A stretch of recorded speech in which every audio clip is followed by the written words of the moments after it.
दोस्तों बिहार में BPSC TRE 4.0 का नोटिफिकेशन आ चुका है और ऐसे में जो छात्र हैं वो पटना भी पहुंच चुके हैं। किस लिए?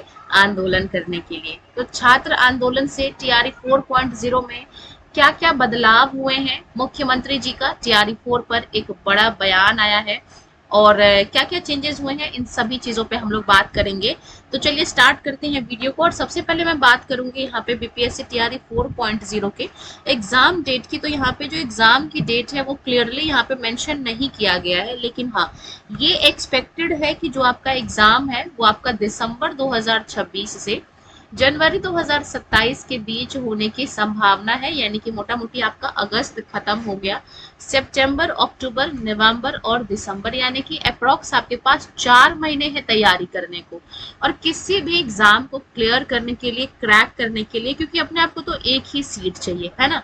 मैटर नहीं करता कि वैकेंसी आपकी 30,000 हो, 3 लाख हो या फिर 3 हो, आपको तो केवल और केवल एक ही सीट के लिए प्रिपेयर करना है। तो यही सोच के आपको आज से ही डे 1 से ही तैयारी शुरू कर दीजिए। 4 महीने कम नहीं होते और एक सीट अपनी पक्की कर लीजिए। बाद में आगे मैं बात करूं तो यहाँ पे जो एग्जाम है वो 2 स्टेज में होने वाला है, जैसे कि आपको एडवर्टाइजमेंट में दिख गया होगा अगर आपने डिटेल नोटिफिकेशन डाउनलोड किया होगा, या फिर कई सारे वीडियोस के माध्यम से आपको पता चल चुका होगा कि जो आपका एग्जाम है वो 2 स्टेज में होने वाला है, कंडक्ट होने वाला है, जो कि आपका पीटी यानी कि प्रीलिम्स और मेंस, ठीक है। और ये भी कह दिया गया कि नेगेटिव मार्किंग भी रहेगी और इसमें कोई भी बदलाव की संभावना नहीं है।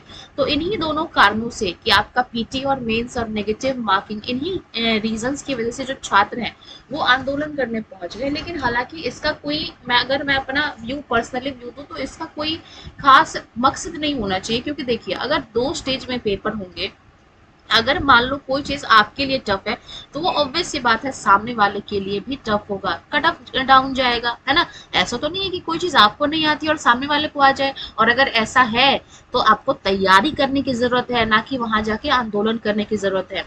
अगर कोई चीज टफ की गई है तो सबके लिए टफ की गई है, अगर नेगेटिव मार्किंग है तो फिर सबके लिए नेगेटिव मार्किंग है। ऑब्वियस सी बात है कट ऑफ कम जाएगा, तो इसमें परेशान होने वाली क्या बात है।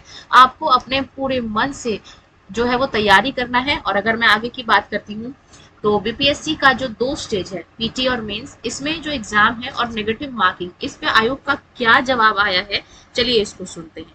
सबसे पहले बात करूं, अगर मैं 2 स्टेज की, 2 चरण की बात करूं, यानी कि आपका प्रीलिम्स और मेंस की बात करूं, तो इसमें इन्होंने क्लियर कह दिया है कि चाहे आप कोई भी स्टेट ले लो, ठीक है, चाहे आप कोई भी स्टेट ले लो, चाहे यूपीएससी जो एग्जाम्स कंडक्ट कराती है, या फिर यूपीपीएससी जो एग्जाम्स कंडक्ट कराती है, या फिर आप गुजरात के एग्जाम्स देख लो, हरियाणा देख लो, एचपी हिमाचल प्रदेश देख लो, या फिर कोई भी अगर आप अदर स्टेट्स में देखो, तो हर जगह 2 स्टेज में एग्जाम्स कंडक्ट कराए जाते हैं। तो बिहार में अगर ये परीक्षा कराई जा रही है तो कोई नई बात नहीं है। तो ये तो पीटी और मेंस पे जवाब था। और अगर मैं बात करूं यहाँ पे आगे की, तो इससे क्या हुआ कि इससे बहुत सारी चीजें भी जो है वो क्लियर होंगी। इससे ये भी क्लियर किया गया है कि आपका जो है वो एग्जाम जो है वो ज्यादा पारदर्शिता से जो है वो कंडक्ट कराने की संभावना इससे बनती है। इसमें जो है आपकी जो भी आपकी पुरानी जो भी आपकी शिकायतें थी उसको ध्यान में रखते हुए ट्रांसपेरेंसी रखी गई है इसमें।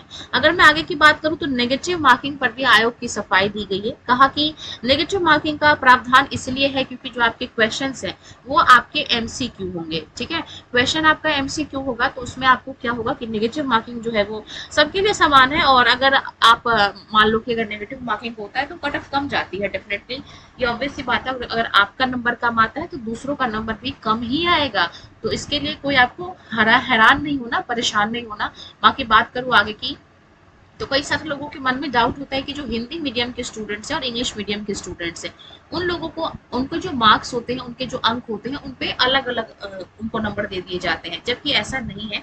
जब आप फॉर्म भरते हो तो आपसे ये नहीं पूछा जाता है कि आपको हिंदी मीडियम में एग्जाम देना है कि इंग्लिश मीडियम में देना है, ये चीजें आपसे पूछी ही नहीं जाती है। और बात करें अगर यहाँ पे हम लोग मार्क्स की, तो जैसे कभी कभार क्या होता है कि एरर हो जाता है हिंदी या इंग्लिश में, तो ये लोग क्या करते हैं, इंग्लिश वाले जो भी वर्ड्स हैं, सेंटेंस है, उसको वो लोग सही कंसीडर कर लेते हैं, हिंदी वालों को गलत कंसीडर कर देते हैं। तो हालांकि ऐसे जो है वो मुश्किल 1 से 2 क्वेश्चन ऐसे आपको देखने को मिलते हैं, तो इस चीज़ के लिए आपको परेशान नहीं होना। और अगर मैं यहाँ पे एग्जाम्स की बात करूँ तो अब तक ये क्लियर नहीं है, ऐसा अनुमान लगाया गया है कि 30 से आपका जो 30,000 अप्रॉक्स सीटें हैं, इस पे 5 लाख प्लस लोग जो है वो अप्लाई करने के लिए पॉसिबल है, एलिजिबल है, क्योंकि टीआरई 1 हुआ, आपका 2 हुआ, 3 हुआ। तो वो जो कैंडिडेट्स हैं वो, इसके अलावा जो नए कैंडिडेट्स 2024, 25, 26 में जो आए हैं, तो ये सारे कैंडिडेट्स मिला के कुल आपका 5 लाख से ज्यादा लोग जो है वो आपके एग्जाम में बैठने की संभावना है। तो पहले आयोग ये देखना चाह रहा है कि टोटल एप्लीकेंट कितने हैं, उस हिसाब से एग्जाम की व्यवस्था की जाएगी, आपके लिए तैयारी की जाएगी। तो एग्जाम सरकार आपके लिए काम कर रही है, आपके हित के लिए काम कर रही है।